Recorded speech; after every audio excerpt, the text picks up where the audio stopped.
So it is you. I'm rolling. Tired.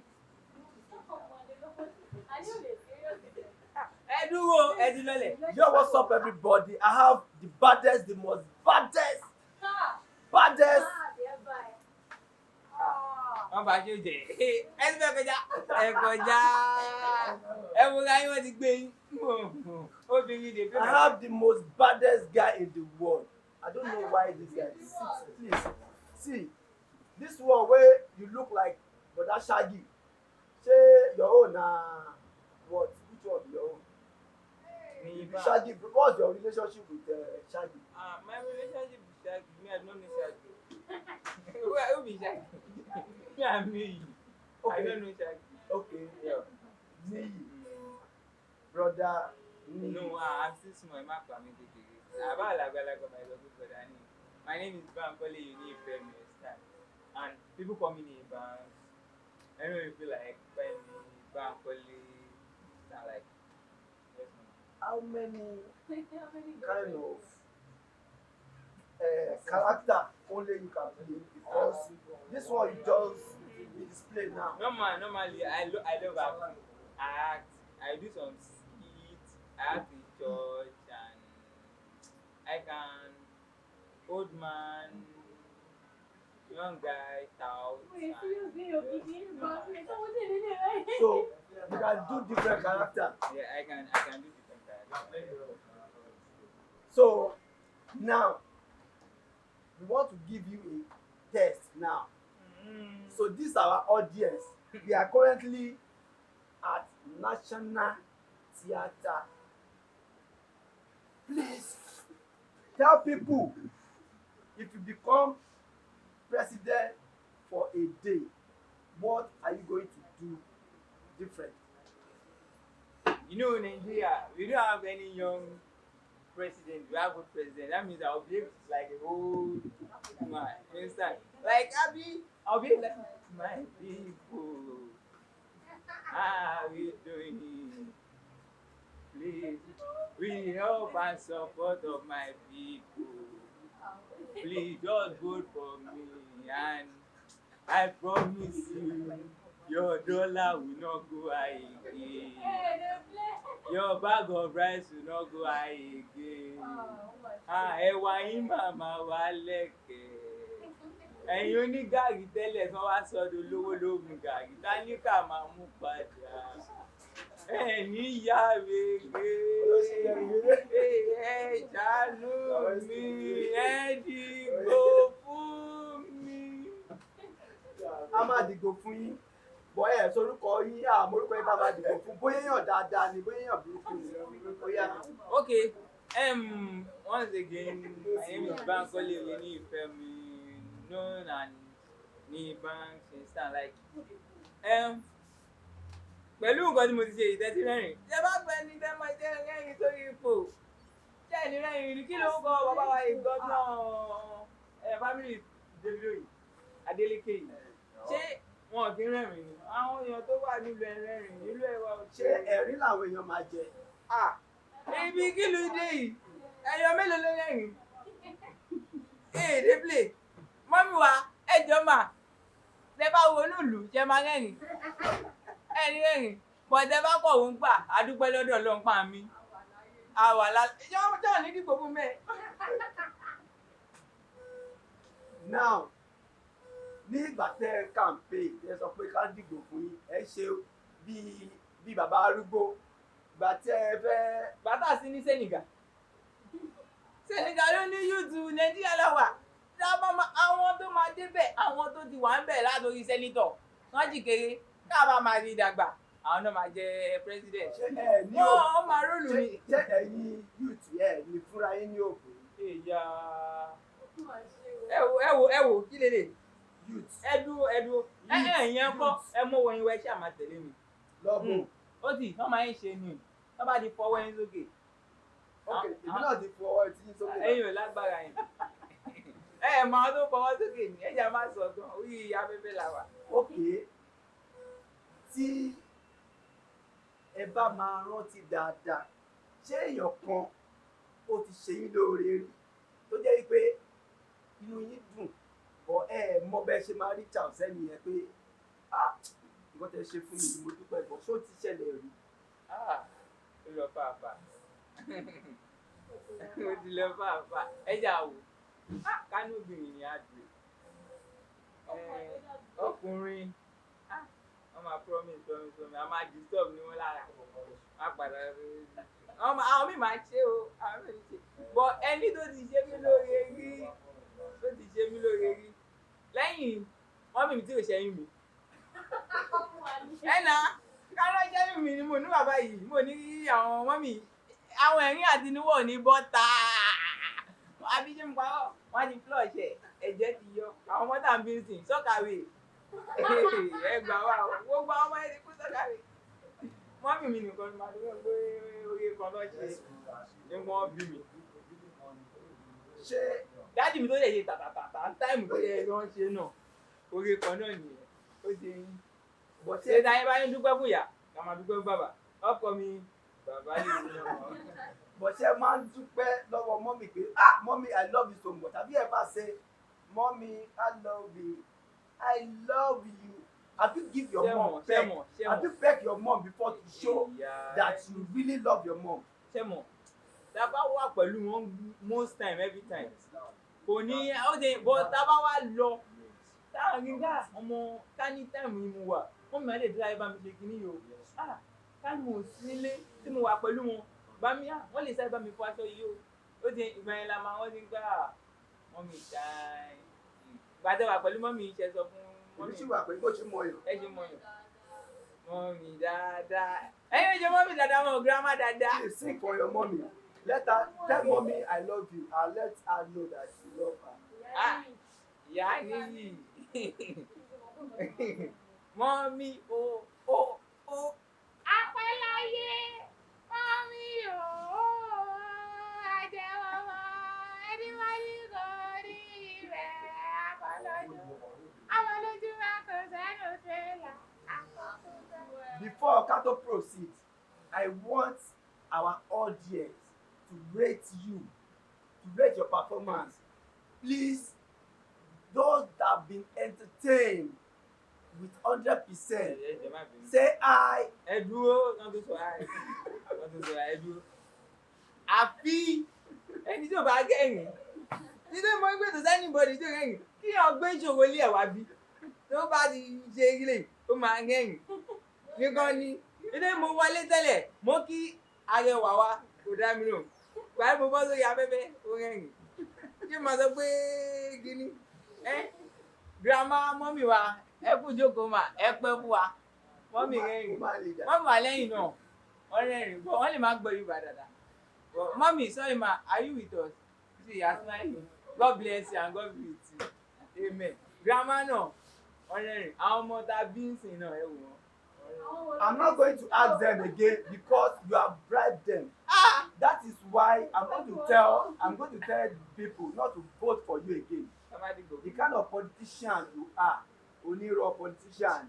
Bribing and corruption. That is it. We don't want people like you in government. Ẹ máa tún bàlù jẹ. Ẹ má bínú. Kíní bọ́dá mọ́mí wa tó wà nẹ́wọ̀n sí kí ló pẹ̀ gbogbo ẹ̀gbọ́n máa ń sábà. Bobrisky ẹjọ́ wọn pé ó ná owó. Ẹjọ́ àwọn tó ti ná owó látọjọ́ yìí wọ́n ṣe mú. Ó ti nọ́mà tó bá ṣe nǹkan tí ò dáa ẹ̀dá ọ pé ó ṣe nǹkan tí ò dáa ó ti yín èyí tó sọ pé ẹ̀ náà fún láwọ̀ àmọ́ pé it's not that one is not okay understand the stand that abu Ìbò tún méjì ẹ̀ sókè sábẹ̀.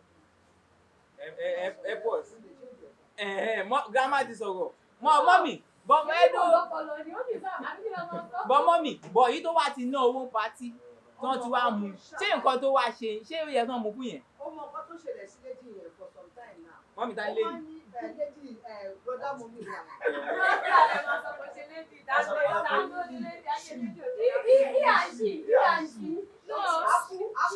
This is what they call. This is how they call it. Shim.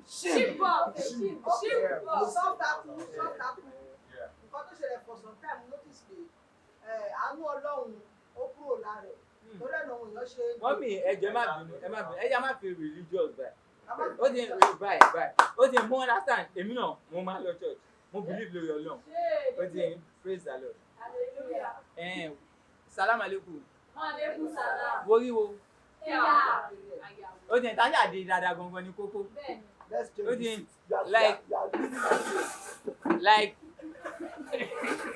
like nǹkan tí mo sọ lọ ó náwó party kò ń ṣe first person Yes, now. tó máa kọ́kọ́ náwó party ó ti ìyẹn wọ́n kàn fẹ́ fi ṣe ó ti nǹkan tí ò dáa fún ni Nàìjíríà la wà mọ́mí ẹ̀ ní sọ̀rọ̀ tán lórúkọ ìdí àwọn ayé kẹ́yìn sí Ayé kẹ́yìn. lóríṣiríṣi nǹkan tó ṣẹlẹ̀ ṣóun nìkan ni Ó yẹ kí àwọn ọwọ́ kan lè kan lọ láyé ìpínlẹ̀ ẹ̀dá mọ́mí ọmọ ẹ ló ń ṣèkọ́ náà ọjọ́ lè kan lọ ó pariwo.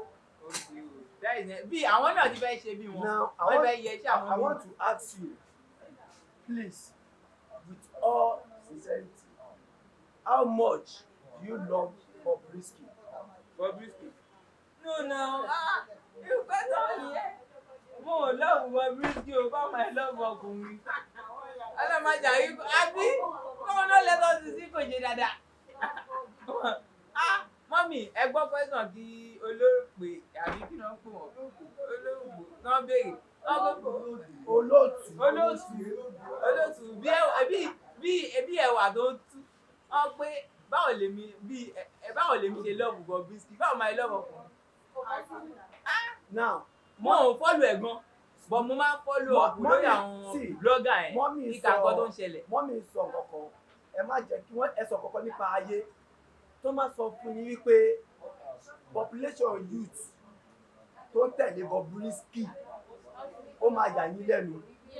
Ẹ nà mọ́mì wọ́n fọ́lù ẹ̀. Now, ó kọ̀rọ̀ bí láì fọ́lù ẹ̀ kọ́ mọ́mì ẹlòmíì fọ́lù ẹ̀ bí wọ́n fẹ́ wọ́n nǹkan tó máa ṣe mọ́mì portable àwọn míì fọ́lù ẹ̀ tó yìí wọ́n kàn fẹ́ wo next move ẹ̀ wọ́n fẹ́ rẹ́rìn-ín àwọn míì ò láì ẹ tẹ̀.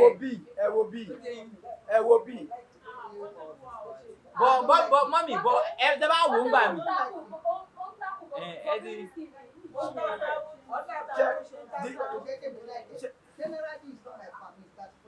ṣẹ́rí wọ́n ti ní pé mọ́mí sí nǹkan tó ṣẹlẹ̀ ni pé anything lórí social media a máa lé yín kò ní broadcast wa continue. ẹ wo bí báyìí wọ́n ti tí mo fẹ́ kẹ́ mọ̀ ni pé anything tó bá ti jẹ́ orí afẹ́fẹ́ a gbọ́dọ̀ mọ nǹkan tá a máa sọ tí èèyàn bá sọ pé mo like portable ẹni tí ò like portable máa wọ ẹni yẹn pé rubbish ló like tí èèyàn bá sọ pé mi like portable ẹni tó like ẹ̀ ó máa hit ó máa attack ẹni tó like ẹ̀ so we don't need to talk about mo like ẹ̀ mi like ẹ̀ welcome so now tó bá sọ if let me just ask you this question do you think Bobrisky is doing wrong thing do you think in your own view nǹkan tó ń ṣe normal máa pín báyìí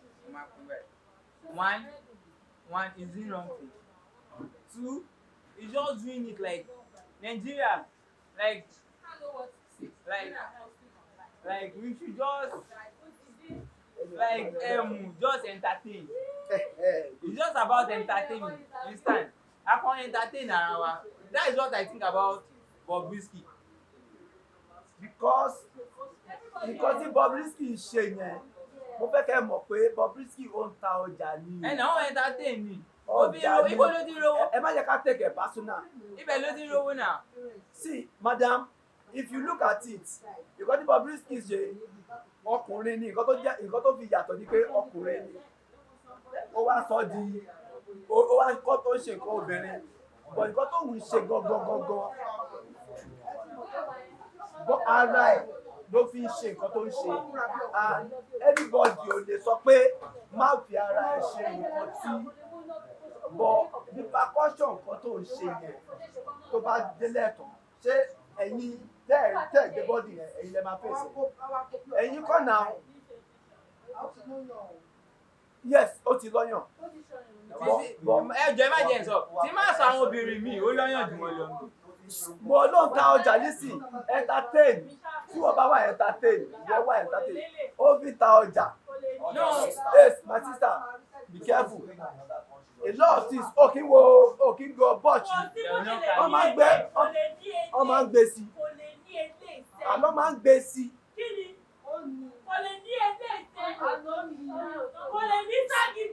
Wọ́n máa ń gbé sí.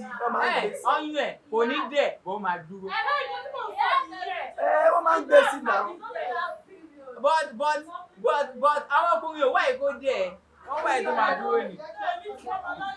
No, listen, wait, do you think, wait,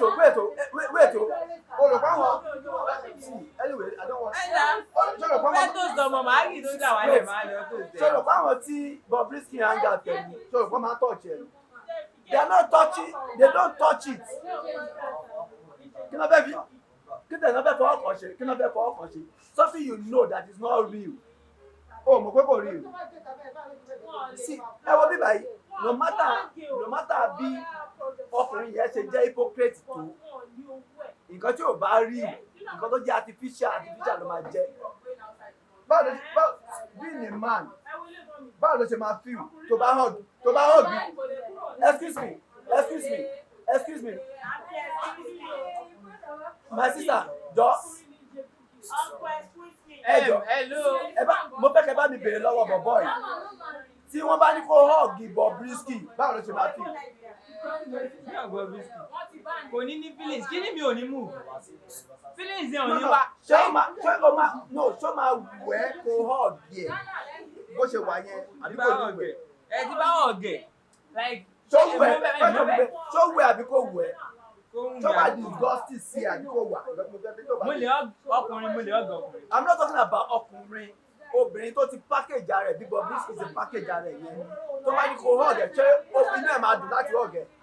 Èèyàn ní kọ́lọ̀ ń da inú máa dùn. Èèyàn kọ́lọ̀ ń dá ni. Máa ọ̀gẹ̀ yẹ. Good. Now, wàá hug yẹ. Bọ̀ kò ní sí kankan tó ń feelings kankan. Nǹkan tí mo fẹ́ kí wọ́n mọ̀ nìyí pé every man, reasonable man, real man, kò ní wà willing láti hug Bobrisky bí Bobrisky ṣe wà yẹn. I'm saying it. Ọ̀gá listen. A real man are hugging Bobrisky and there are people with him. My God. They are those are not real men. They are not real men.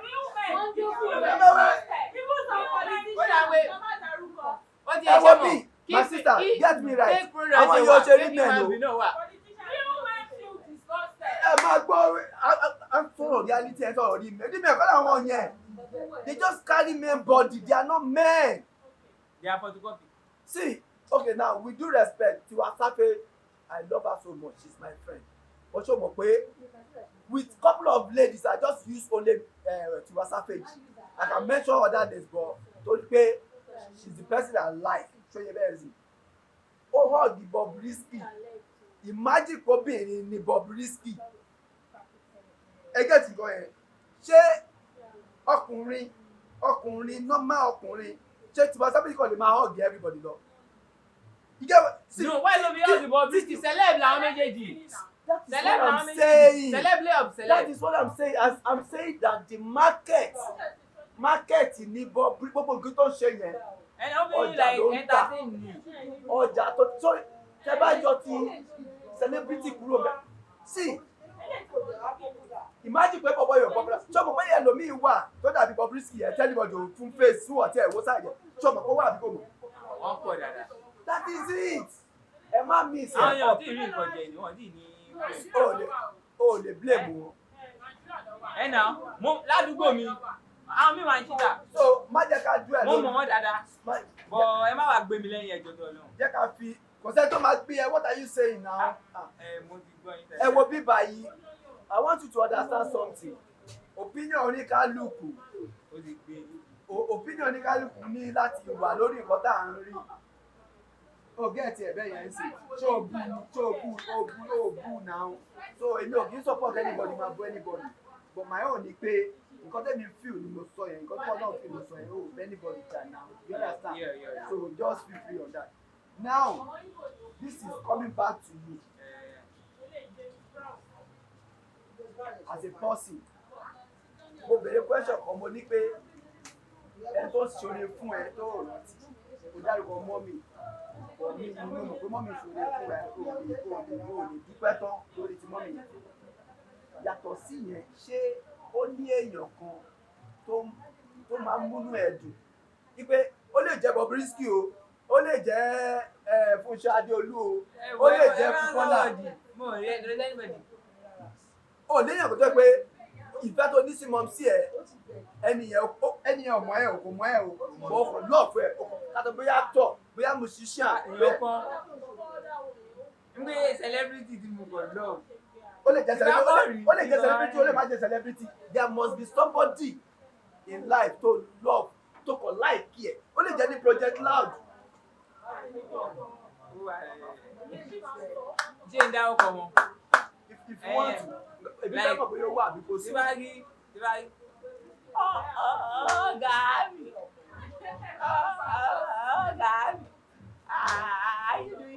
okay officer wo good on that note. màá tún dáwọ́ pẹ̀lú mi tí bá mo ní dáwọ́ bọ̀ bọ́ máa sọ̀rọ̀ bí wọn ẹ̀rẹ̀ mo ti sọ bí ọ́fíìsà wò ó ẹ̀ sì mọ̀ ń pé ọ́fíìsà wò ó nì.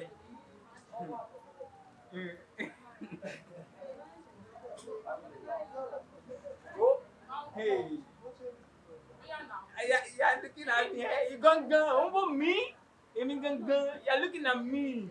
Kí ni mo jẹ fún ẹ gangan? What happened? You want to kill me? O fẹ́ pa mí ni. Kiekie. Ẹ̀dá mọ̀. Okay, the second one. Ele máa lo English. The third one. Ele máa lo English. O ti but ele máa lo English. Like Lord Lamba. And number one of all. Nígbà tí kò rí picture ẹ̀, inú mi máa dùn, máa rẹ́rìn. Obi o. Baddest. Obi o. Now, now, I want you to start from Officer Wo. Say shout out to Officer Wo now. Say it to the camera, say, Officer Wo, I love you so much. Keep doing what you are doing. Say it. Ọ̀gá mi. Ṣọ́ọ̀gàn. Ṣú mi. Officer Wo.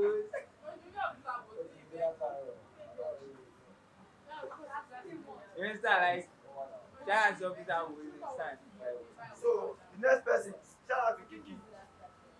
You fẹ́ pa mi, you want to kill me, kí ni mo ṣe gangan. Kiekie, shout out to Kiekie. Shout out to Kiekie, I love you. And Lord Lamba, and number one of all, your father, Obio. Shout out to Baddest. Obio, 30 BG. Now, on that note, I love what you did, but you're going to do the shout out to you again. Ọ̀gá mi. Officer Wo, shout out to Officer Wo.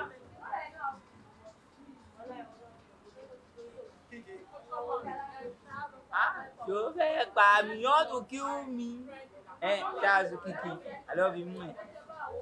I want to keep doing what she's doing.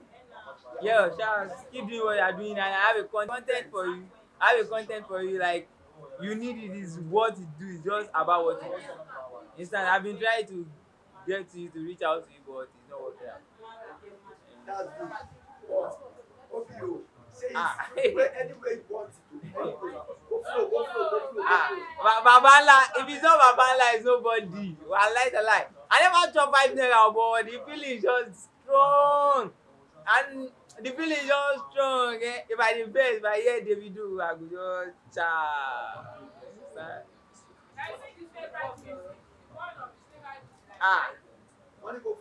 Mo fẹ́ lówó ju dáàdì mi o.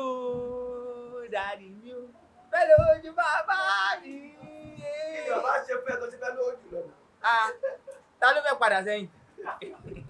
Ṣé bá fẹ́ máa lọ́wájú ni? Have a nice day, man. Nice one, bro. Ká ṣíṣe àtomi sórí tébù. Ọ̀fun ti ń gbẹ mí.